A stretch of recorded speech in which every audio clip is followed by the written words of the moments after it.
وزیر اعظم شہباز شریف کے عالمی اسلامی رہنماؤں اور ملکی سیاسی قیادت کو ٹیلی فون، عید کی مبارکباد دی۔ ترکی کے صدر رجب طیب اردوان سے ٹیلی فونک گفتگو میں دونوں ملکوں کا ایک دوسرے کی غیر متزلزل حمایت کا اعادہ۔ قازقستان کے صدر سے ٹیلی فونک گفتگو میں دو طرفہ تعلقات میں مثبت پیش رفت پر اطمینان کا اظہار۔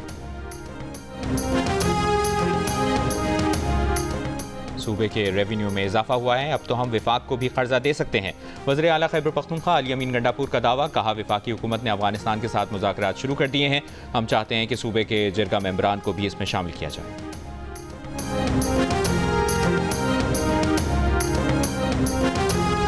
اسرائیل کی جوہری تنصیبات سے متعلق ہزاروں حساس دستاویزات ایران کے ہاتھ لگ گئیں، ایران نے دستاویزات کو قیمتی خزانہ قرار دے دیا۔ جلد منظر عام پر لانے کا دعویٰ، خبر پر اسرائیل کی طرف سے کوئی تبصرہ نہیں کیا گیا۔ کراچی کے مختلف علاقوں میں زلزلے کے جھٹکوں کا سلسلہ جاری، ملیر کے مختلف علاقوں میں 3.5 شدت کے زلزلے کے جھٹکے محسوس کیے گئے۔ بلوچستان کے شہر اور ماڑا میں بھی 3.1 شدت کے زلزلے کے جھٹکے۔ زلزلہ پیما مرکز کے مطابق زلزلے کا مرکز اور ماڑا سے 118 کلومیٹر جنوب مشرق میں تھا۔ مالاکنڈ میں باٹا پہاڑی سلسلے میں لگی آگ پر تیسرے روز بھی قابو نہیں پایا جا سکا۔ آگ بجھانے کے لیے ریسکیو، محکمہ جنگلات اور مقامی لوگوں کی کوششیں جاری۔ آگ سے بڑی تعداد میں قیمتی درخت جل گئے۔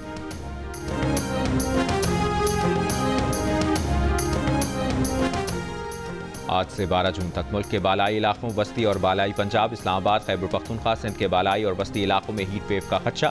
محکمہ موسمیات کا کہنا ہے کہ دن میں درجہ حرارت معمول سے 5 سے 7 ڈگری سینٹی گریڈ تک زیادہ رہ سکتا ہے۔ محکمہ موسمیات نے ہیٹ الرٹ جاری کر دیا۔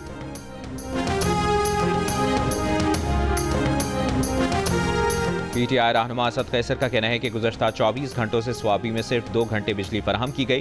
حکومت نے اعلان کیا تھا کہ عید کے دوران لوڈ شیڈنگ نہیں کی جائے گی۔ یہ صورتحال حکومت کے دعووں کو جھوٹا ثابت کر رہی ہے۔ شہباز شریف کے دعووں کی حقیقت جاننی ہو تو سوابی کے عوام سے پوچھ لیجیے۔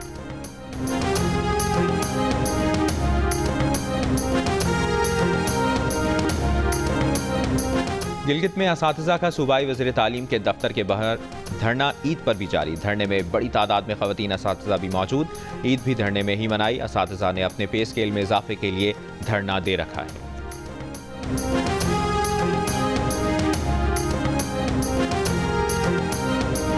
گورنر سندھ کامران ٹیسوری کی سعودی ولی عہد محمد بن سلمان سے ملاقات اور شاہی زہرانے میں خصوصی شرکت۔ گورنر سندھ نے ولی عہد محمد بن سلمان کی جانب سے حجاج کے لیے مثالی انتظامات کو سراہا۔ کہا پاکستانی نوجوانوں میں ولی عہد محمد بن سلمان ایک باوقار اور مقبول شخصیت ہے۔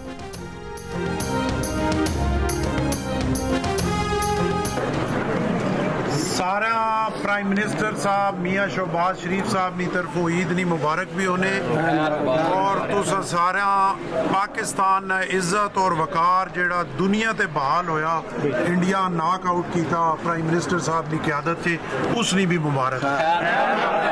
منسٹر صاحب ہم سارے انشاءاللہ آپ کی قیادت میں سپہ سالار صاحب کو سلوٹ پیش کرتے ہیں، آپ کو سلوٹ پیش کرتے ہیں، بلاول صاحب کو، تمام جو پولیٹیکل پارٹیز گورنر پنجاب سردار سلیم حیدر خان کو دوران کھلی کچہری وزیر اعظم شہباز شریف کا ٹیلی فون، عید کی مبارکباد دی اور نیک تمناؤں کا اظہار کیا۔ گورنر پنجاب نے وزیر اعظم کی قیادت میں بھارت کو منہ توڑ جواب دینے پر فیلڈ مارشل عاصم منیر کو خراج تحسین پیش کیا۔ گورنر پنجاب سردار سلیم حیدر خان نے کھلی کچہری میں آئے لوگوں سے اسپیکر آن کر کے وزیر اعظم کی بات بھی کروائی۔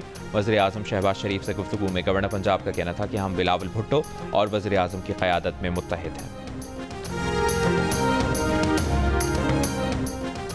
پاکستان کے وزیر مملکت برائے کرپٹو اور بلاک چین بلال بن ثاقب کی دنیا کے امیر ترین شخص ایلان مسک کے والد سے ملاقات کے بعد اپنے بیان میں بلال بن ثاقب نے کہا کہ انہوں نے ایلان مسک کے والد سے کہا کہ مارکیٹ میں بہت دیر سے تیزی آئی ہے، اسے خراب نہ کیا جائے۔ دنیا کو ضرورت ہے کہ ٹیسلا اور ٹرمپ ایک ہی گروپ چیٹ میں ہوں۔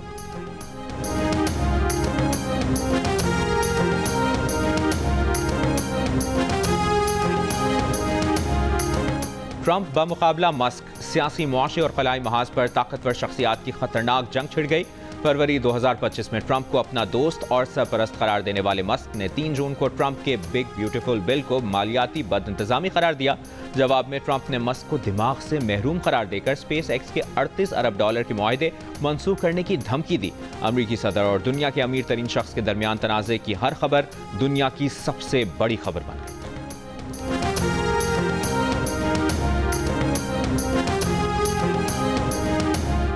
امریکی صدر ٹرمپ کا لاس اینجلس میں غیر دستاویزی تارکین وطن پر چھاپوں کے بعد پیدا ہونے والے ہنگاموں سے نمٹنے کے لیے 2000 نیشنل گارڈز کی تعیناتی کا اعلان۔ لاس اینجلس میں غیر قانونی تارکین وطن کے خلاف ٹرمپ انتظامیہ کے کریک ڈاؤن پر پولیس اور مظاہرین کے درمیان جھڑپیں دوسرے روز بھی جاری۔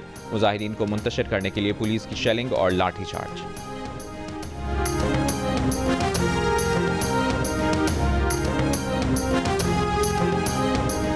عید الاضحیٰ پر بھی غزہ میں اسرائیلی بمباری۔ کل سے اب تک 100 سے زائد فلسطینی شہید۔ حماس رہنما اسد ابو شریعہ بھی شہید ہو گئے۔ حماس نے تصدیق کر دی۔ بین الاقوامی امدادی تنظیم کے فریڈم فلوٹیلا کا غزہ کی جانب سفر جاری۔ اسرائیلی وزیر دفاع نے فوج کو امدادی جہاز کو غزہ تک نہ پہنچنے دینے کا حکم دے دیا۔ امریکہ میں کانگریس کے 92 ارکان کا صدر ٹرمپ سے غزہ امداد کے لیے تمام سفارتی طریقے استعمال کرنے کا مطالبہ۔ تل ابیب میں نیتن یاہو کے خلاف بڑا مظاہرہ۔ ہزاروں اسرائیلیوں کو یرغمالیوں کی واپسی کے لیے غزہ جنگ روکنے کا مطالبہ۔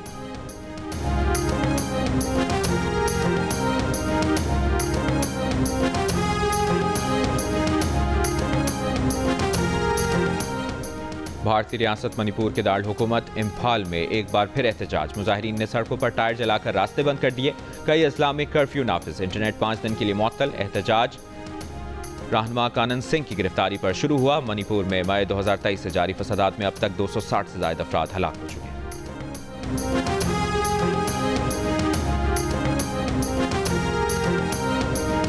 دنیا بھر میں آج برین ٹیومر سے آگہی کا دن۔ اس دن کا مقصد برین ٹیومر سے متعلق شعور اجاگر کرنا ہے۔ وزیر اعلیٰ پنجاب مریم نواز نے اپنے پیغام میں کہا کہ برین ٹیومر خاموش اور تباہ کن بیماری ہے۔ اس کے علاج کی کوشش کرنے والوں کو خراج تحسین پیش کرتے ہیں۔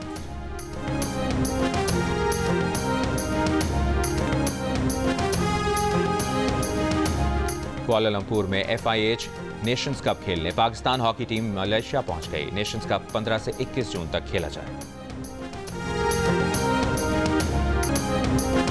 نوری جام تماچی کی محبت کی داستان آج بھی لوگوں کو یاد۔ کینجر جھیل کی مشیرن نوری کی خوبصورتی کے چرچے ہر طرف تھے۔ جام تماچی نے جب نوری کو دیکھا تو سب کچھ بھول گیا اور شادی کر لی۔ شاہ عبداللطیف بھٹائی سمیت کئی نامور شعراء کے کلام میں نوری کا ذکر موجود ہے۔ آج بھی کینجر جھیل آنے والے سیاح نوری کا مزار دیکھنے ضرور جاتے ہیں۔ عید الاضحیٰ پر کھلاڑیوں کی سیلفیاں۔ بابر اعظم نے اہل خانہ شعیب ملک اور وہاب ریاض نے بیگمات کے ساتھ تصاویر بنوائیں۔ فاسٹ بولرز نسیم شاہ اور محمد حارث بھی پیچھے نہیں رہے۔ کائنات امتیاز نے بیٹی اور قربانی کے جانور کے ساتھ تصویر شیئر کی۔ عالیہ ریاض، پلوز شاہ بشیر اور افشاں نورین نے بھی تصاویر پوسٹ کی۔ بھارت کے محمد شامی، افغانستان کے محمد نبی اور راشد خان کی بھی سیلفیاں۔ زمبابوے کے آل راؤنڈر سکندر رضا نے بھی اپنے انداز میں عید منائی۔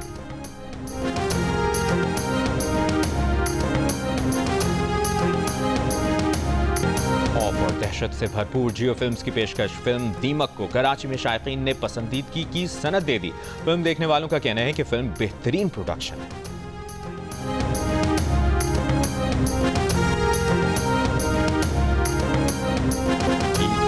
جیو نیوز کے سنگ پہلے دن ناظرین نے پروگرام جیو پاکستان دیکھا۔ مزاحیہ مشاعرے کا لطف بھی اٹھایا۔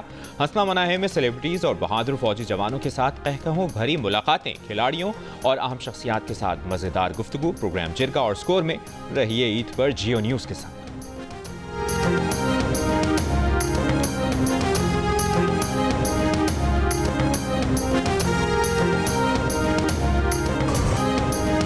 اور بڑی عید کی خوشیوں کو دوبالا کرنے کے لیے جیو ٹیلی ویژن نیٹ ورک ناظرین کے لیے عید پر نہ رکنے والی انٹرٹینمنٹ لا رہا ہے۔ عید کے پہلے اور دوسرے دن جیو عید شو میں ملیے اپنے پسندیدہ سیلیبریٹیز سے۔ تینوں دن ایکشن، رومانس اور مستی کے ساتھ بلاک بسٹر موویز تہلکہ مچائیں گی۔ ٹیلی فلمز، ڈرامہ سیریلز اور اسپیشل منی سیریل دوسرا چہرہ بھی شائقین کے لیے پیش کی جائے۔